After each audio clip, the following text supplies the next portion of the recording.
It's always my joy and privilege to be here with you all.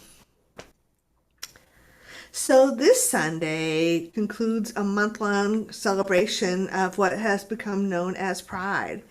And I knew that when I was asked to speak this Sunday, I wanted to talk about that. I wanted to talk about the importance of celebrating the magnificent and unique ways that we all express our divine nature. And this includes all the beautiful ways that we choose to identify. All are exquisite like the colors of the rainbow. And, and when I was first asked for my talk title, the first thing that came to mind for me was the song by Earth, Wind, and Fire, that you're a shining star. So you're a shining star, no matter who you are, shining bright to see who you can truly be, truly be. So today you are you are you. There, let me try that again.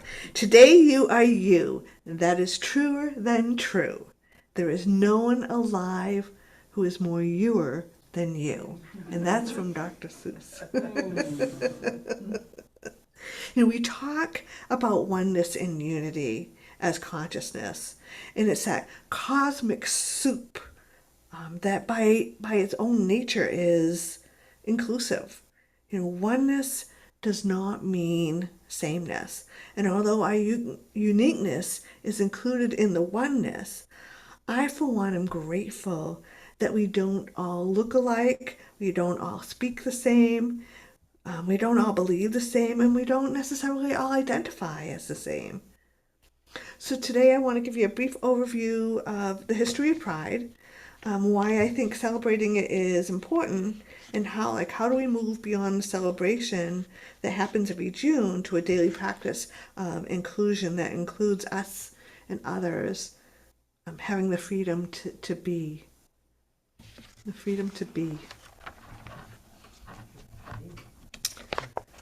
So, a little history on Pride. So, June has come to be designated as Pride Month, a time when the LGBTQ plus communities come together to celebrate the freedom to be who they are. And the first Pride events were held in June to commemorate the Stonewall Uprising in New York City in June of 1969, which helped launch the modern day gay rights movement today. And Pride is a chance to join together and to honor the LGBTQ plus movement, and important to recognize the bravery, but it's important to notice beyond the celebration the bravery and the advocacy that started it. So although Pride may appear, like I said, in the month as parades and rainbow-themed branding at first glance, its origins are really rooted in discrimination and activation. A month after the Stonewall Uprising in 1969, the first Pride demonstration took place. At the Stonewall Inn is a well-known gay bar in New York City. It was a safe space for the LGBTQ plus community. And following a police invasion on the bar in the early hours of June 28, 1969, Stonewall patrons fought back, the first of whom were Black and Latina transgender women. And protests occurred throughout the city after years of harassment by authorities, marking a turning point for the LGBTQ plus movement in the United States. On the one-year anniversary of Stonewall, events were held to commemorate it, and became the first spark of what would become celebrating Pride. And there are many events celebrating Pride throughout the summer. While June is recognized as Pride Month, some celebrations are held at other times of the year. And today the celebrations often, like I said, include parades and picnics and parties and workshop and protests and concerts as well. I think it's important that we celebrate We celebrate the ability to be who you came here to be, regardless of how you identify. And I think it's important for so many years when people couldn't celebrate that we acknowledge that ability to be is all of our divine birthright. So I want to talk about some of the what the different colors of the flag mean. So the color red, so you know the traditional pride flag, the original pride flag was rainbow colored. So the color red, and this is, I love how this connects with unity, right? The color red in the flag represents life. This makes sense when you think that, blood is red, and often blood is thought of as that vital life force throughout the body. Red represents also passion among many cultures, and passion is ideally where life originates from. The color orange represents healing. The color orange is believed to be a fun and celebratory color. Fun and celebration are both part of healing activities, the ability to celebrate. Yellow represents sunlight. The color yellow functions as the flag's radiant and bright center, and the color yellow is said to stimulate new ideas and new thoughts. The color green, there's a lot of green in nature, which is what the color on the original pride flag is meant to convey. Nature is a healing place, and so the color green is associated with prosperity and growth. And then indigo. The indigo or blue in the original pride flag was there for serenity. Little is more important than the ability to feel calm and serene. And blue is known as a relaxing color that soothes the soul. The color blue is often used as the nighttime consumer products to actually represent bedtime and calmness. And violet, the last color, or purple, represents spirit. Purple is often thought of as a regal royal color that on its own denotes pride. Like blue, purple is considered a calming color, but rather than being associated with just calm, purple connects with the spiritual realm as well. So they've added, in the progressive pride flag, new colors have been added. Black and brown represents people of color. Pink and baby blue and white represents trans people. And then there's also now color placement and a new shape. So they call it now the progress pride flag. Because it's not just about adding the new colors, it's also because of the shape, which differs from the original design of just the horizontal stripes.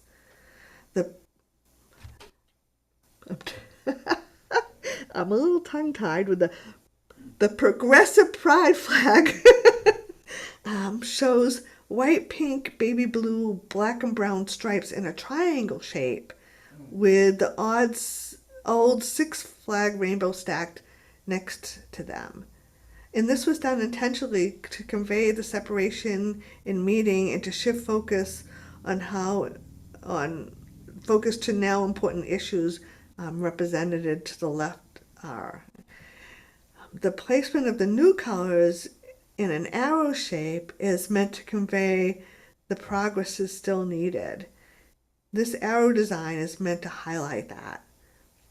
And so although the pride flag continues to evolve, the most recent update includes a yellow triangle with a purple circle inside it to represent the intersex community, and it now serves as the most up-to-date LGBTQIA plus flag. I found that fascinating, that there are tons and tons of different flags out there and all meaning different things. And it's nice to know. I think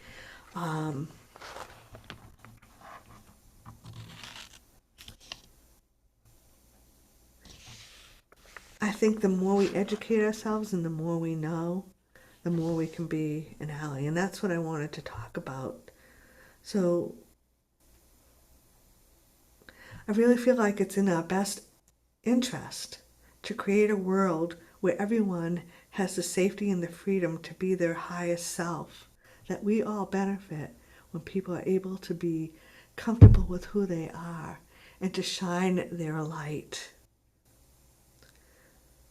I was looking at the Abraham Maslow, who is a American psychologist who had really described our basic needs.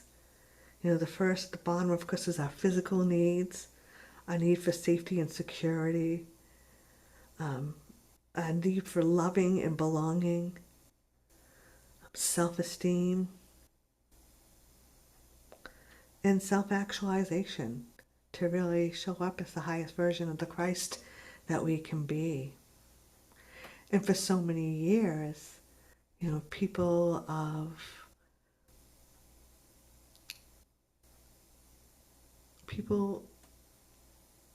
who belong to the LGBTQA and plus haven't always been given the freedom to do that. My brother was gay, and I remember when there was 17 years between us, but I was just little, and I remember him being kicked out of the house for being gay. And I also remember when he passed from AIDS in 1994, I had people that would come up to me and say, in all sincerity, and they weren't trying to be mean, but they told me that my brother deserved to die because he is of his alternative lifestyle.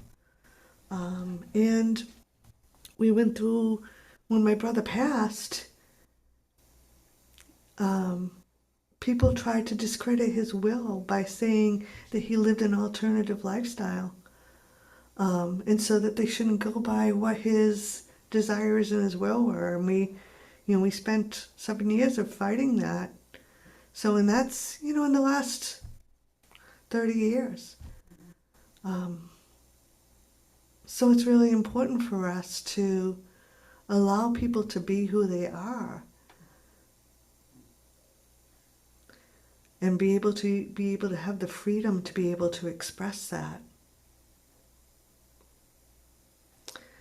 Yesterday's daily word really expressed this for me. I really loved the way that it was spoken. So I'm going to read it. Knowing my oneness with God means knowing my worth and that I matter. I will no longer play it small or shrink in fear. This is a new moment, and I courageously embrace all that I am as a unique and divine creation, deserving the best that life has to offer. I am ready to be seen for who I am. I am proud to speak my truth and be my authentic self. I do not need anyone's approval to be content or at peace. I let my light shine in a kaleidoscope of brilliant colors. I am a spiritual being overflowing with divine gifts of life, love, joy, peace, and abundance. I affirm my worth, and I commit to being a voice for those who have yet to know theirs. I honor God's light in everyone. Now, doesn't that sound like what you were trying to create here in spiritual community? I noticed, I was paying attention this morning, of course, so I noticed that you have a pride flag on your door. And you also have rainbow coloring sent letting people know that everyone is welcome here. And I love that in your weekly practices, you affirm that everyone is welcome here and that you honor all paths to God. I think that unity, I'm grateful that unity is a safe place for people can feel that they can feel loved and that they matter and that it is safe for them to be who they came here to be. And I love that you guys have that in your mission, in your vision, in your core values. And like I said, in your weekly statements, that you're affirming that for everyone. And I love that you have it represented on your door. I'll call that, although I do encourage you to get maybe one of the more progressive flags too, and have that posted on your door. But good for you for making that known. I think in unity churches, especially with the great debate that has gone on in the last year or so about being Christian or not Christian, I really think it's really important that we define what being a Christian is. Following the teachings of Jesus that welcomed and loved and accepted people that didn't look and sound and believe exactly like he did.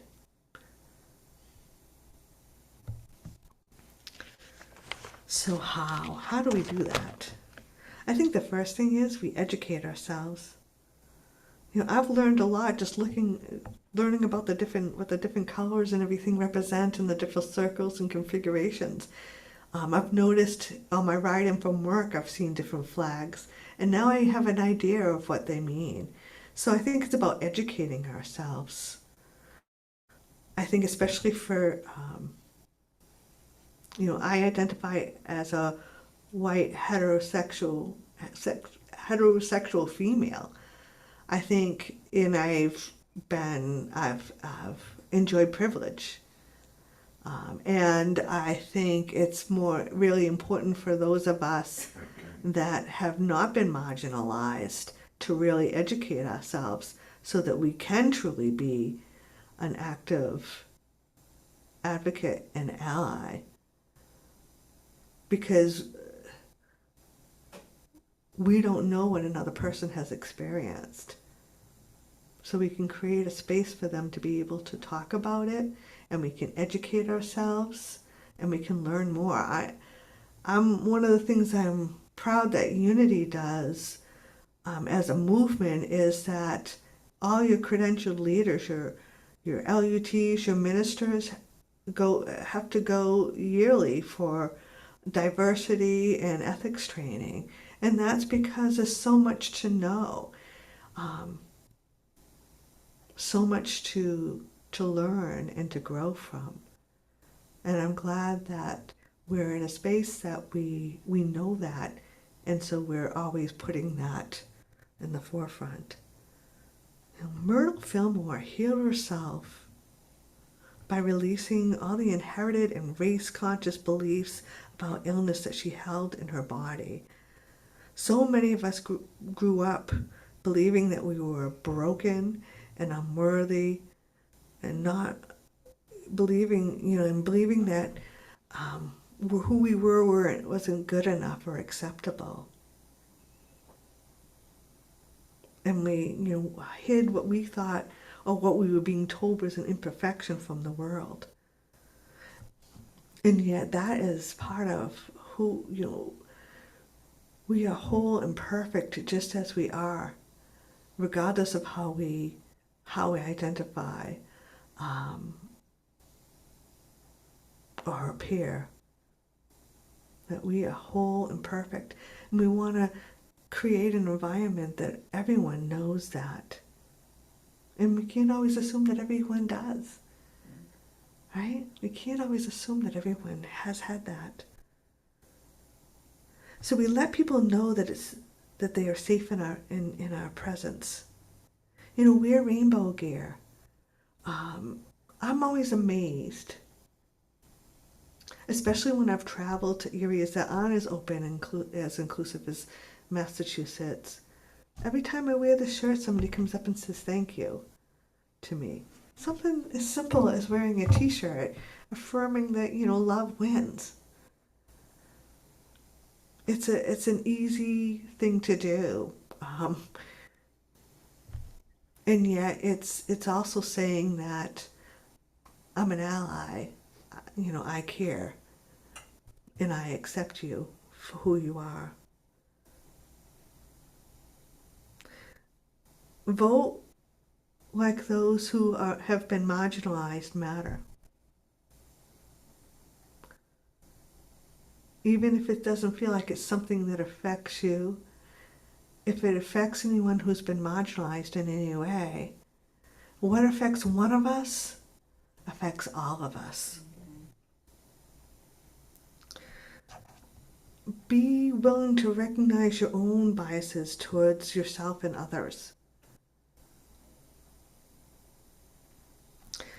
How you identify is just but one aspect of the rainbow of our divine nature. What I want each of you to know is that you are lovable and worthy just the way you are. Matthew 5:14-16 says, "You are the light of the world. A town on a hill cannot be hidden. Neither do people light a lamp and put it under a bowl. Instead, they put it on a stand, and it gives light to everyone in the house. In the same way, let your light shine before others, so that they may see your good deeds and glory your Father in heaven."